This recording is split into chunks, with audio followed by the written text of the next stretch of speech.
안녕하세요, 상구입니다.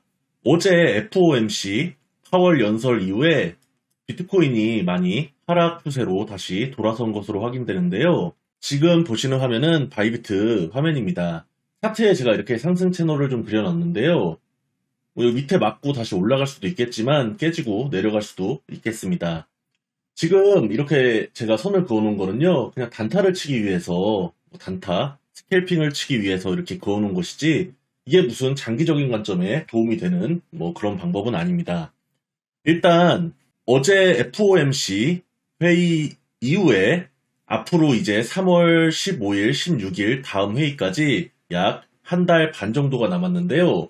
이제 한 달 반 동안 어떻게 진행이 될 것인가 그것에 대해서 한번 예상해보는 그런 시간을 좀 가지도록 하겠습니다. 어제 회의를 간단하게 정리하자면 일단 시장의 예상대로 대부분 들어맞았습니다. 시장에서는 연준에서 3월에 금리 인상을 처음 시작할 거로 예상을 했고 3월의 테이퍼링 종료도 함께 예상을 했죠. 그것은 연준에서 이전에 말한 기조와 동일합니다.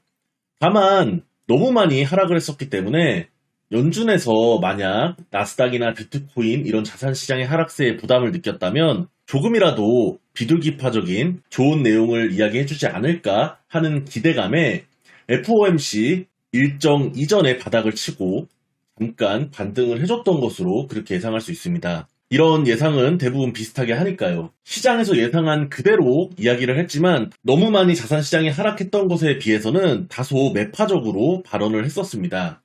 이게 뭐냐면 기존 입장을 일단 재확인을 했고요. 3월까지 테이퍼링을 종료하면서 동시에 3월 초에 금리 인상을 하겠다. 그러니까 3월 15일, 16일 이제 회의가 끝나면은 금리 결정을 하는데요. 3월 16일 날 이제 금리가 인상된다고 이렇게 보면 되겠죠. 0.25포인트, 0.5포인트 상승시킬 것인지는 그것은 확실하게 파월이 답변을 해주지는 않았습니다. 다만 매 회의마다 금리를 계속 인상할 가능성도 있다고 얘기를 했고요. 기자들의 질문이 뭐였냐면 대부분은 긴축 시기가 언제냐 이거를 궁금했습니다. 그래, 오케이, 연준 너네에서 3월 초에 테이퍼링을 끝내고 금리를 인상하겠다. 그것까지는 오케이인데 긴축, 실질적으로 돈을 회수 언제부터 할 것이냐. 근데 파월이 되게 두루뭉실하게 얘기를 했어요. 어떻게 얘기를 했냐면 3월 회의 때 그것은 논의될 예정이다. 그리고 넘어갔어요. 긴축이 왜 중요하냐면 여러분들께 알기 쉽게 설명을 드리면요. 일단 비둘기파적인 양적 완화는 시장에 돈을 계속 푸는 거예요. 돈을 계속 푸는 건데 돈을 예를 들어서 일주일에 예를 들어서 100만 달러씩 만약에 돈을 계속 시장에 풀었다고 가정을 하면요. 테이퍼링이 들어가겠다. 그건 뭐냐면 테이퍼링은 시중에 이제 100만 달러씩 계속 돈을 풀던 걸 이제 너네 50만 달러씩만 풀게. 이렇게 줄이는 게 이제 테이퍼링이에요. 그리고 테이퍼링 종료는 뭐를 의미하냐면 이제 50만 달러씩 주는 것도 이제 그만 줄게. 이게 테이퍼링 종료를 의미하는 거예요. 그래서 3월에 이제 주던 돈 다 끝내겠다. 테이퍼링을 끝내겠다. 3월에 이제 주던 돈을 끝내겠다. 이렇게 말을 한 거고요. 끝내고 나서 금리 인상을 하겠다고 했죠. 금리 인상을 하면 긴축을 간접적으로 하는 매파적 정책인데요. 그런 효과가 있습니다. 예를 들어서 연준에서 우리가 돈을 빌려주는 세계에서 가장 큰 은행이 연준이라고 치면 기준금리대로 돈을 막 여기저기 은행에 빌려줬어요. 그런데 금리를 올려버리면 이제 돈을 많이 빌려갔던 은행들이 금리 올랐네? 좀 부담스러워. 이거는 내가 갚을게. 이 돈 필요 없어. 하면서 다시 연준한테 돈을 주겠죠. 그러면 자연스럽게 돈을 회수하는 효과, 금리 인상으로 인해서 자유롭게 시장에서 돈을 걷어들이는 효과를 볼 수가 있는 거죠. 그래서 매파적 정책 중에 금리 인상은 가장 약한 정책이라고 할 수 있습니다. 기자들이 궁금했던 긴축 시기를 물어본 건 뭐냐면요. 금리 인상, 단순히 금리 인상이 아니라 야, 언제까지 돈 갚어? 돈 내가 너 100만 달러씩 얼마 줬지? 야, 돈 좀 가져와라 이제. 야, 만기다. 돈을 이제 다시 회수하는 거예요, 강제로. 만기 됐으니까 돈 가져와. 연장 안 해줘. 돈 가져와. 그럼 어떻게 되냐? 금리 인상과는 차원이 다르죠. 금리 인상은 자발적으로 야, 여유가 되면 좀 돈 좀 가져와라. 이런 효과. 금리를 많이 예를 들어 10% 20% 올려버리면은 너도 나도 갖다 주겠지만 조금씩 올리잖아요. 근데 이 긴축이란 거는 야, 만기 연장 안 돼. 야, 돈 빨리 가져와. 그냥 연장 안 해줄 거야. 그러면 강제로 돈을 갖다 줘야 되죠. 연장을 안 해주는데 우리가 빚을 졌는데 연장 기한이 됐는데 우리가 예를 들어 마이너스 통장 연장 기한이 예를 들어 내일 모레인데 은행에서 아, 너 이거 연장 안 해줘. 신용 안 돼. 아, 그럼 나도 안 갚어. 그럼 어떻게 됩니까? 그럼 법적 조치 들어가죠. 압류당하고 되는 거예요. 그 똑같은 현상이 발생하는 거예요. 그래서 긴축을 해서 만기를 연장을 안 해주면 돈을 갖다 줘야 돼요, 연준에.